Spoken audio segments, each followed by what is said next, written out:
What is up guys, my name is AlintheaYoh and today I'm coming at you with a very special video. GalacticGod has kindly let me come onto his channel today to talk to you about a deck that is very close to my heart and a bit of discussion about it and what the future holds for it. And that deck discussion is Herald of Perfection. Now Herald of Perfection has been one of my favourite decks for the longest time. I've had it for the longest time. And I know that a lot of people will instantly cringe when they see Herald of Perfection. They'll normally quit if they're not really too bothered about the match, because you just don't want to go up against an effect monster that has 2,800 defense that can negate basically anything you do, apart from obviously counter traps and such, and have to deal with it and then play around it. For a lot of people it's too much hassle, too much bother, and unless you're in a tournament situation, one that you're going to profit from, it doesn't actually bother them, so they're just going to leave it. But I want to talk about the future of Herald of Perfection and basically what I think the following metas bring to it and what the actual new support brings to it. Now, I'm only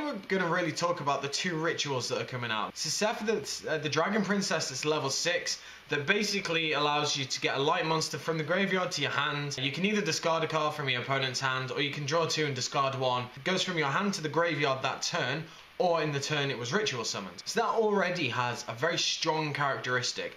And for me in testing, I've had that in my main deck just as teched at 1 because it fits in very nicely. The main one though is the Herald of Glorious Light. Basically the Herald of Perfection on steroids. You thought Herald of Perfection was a pain in the ass to get around before. Now take a look at this guy. This guy is a 12 star. It works with Advanced Ritual Art, but you need to ditch 12 stars to get it out, which is a hefty cost. But if you really think about it, if you can get it early enough, it's only 2 Megamis from deck, for example, but that's still a heavy cost and it's still a big risk. But its effects are so fucking good. It has 3,000 defense this time, has the exact same effect as Herald of Perfection, except you can negate and destroy a special summon monster. So it's just so good. The card is amazing, and I feel that it's one that could actually cause Herald of Perfection to slightly rise up in the ranks again.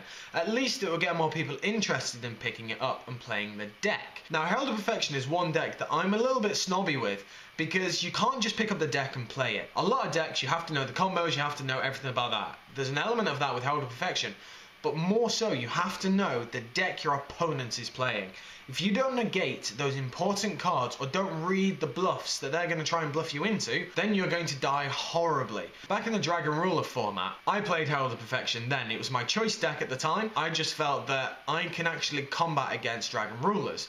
And I wasn't wrong. While I didn't bring it to any tournaments, because at that time I was very busy with work, in before excuses, I would actually test a lot of my locals with the Herald of Perfection. If you think about it, the only Dragon Ruler that can get close to Herald of Perfection's defense is Blaster, but it can't get over it unless it uses an effect. The important thing was to just let them have their advantage and to stop the problem monsters that came out, because they couldn't do anything after that. Obviously there's always ways around Herald of Perfection. There's always just getting your opponent to negate constantly until they have no cards in hand and then running over. Dragon Rulers were good at that, but there were always ways around it if you could play it cleverly. Herald of Perfection has a very glorious, bright future in Before Pun, in my opinion. I feel that the deck will get some more play. It will get the spotlight once the new boss monster comes out, just because people are going to start picking it up and playing it more. I've been seeing it a little bit on DN and Yu-Gi-Oh! Pro that more people are starting to pick up the Herald of Perfection deck.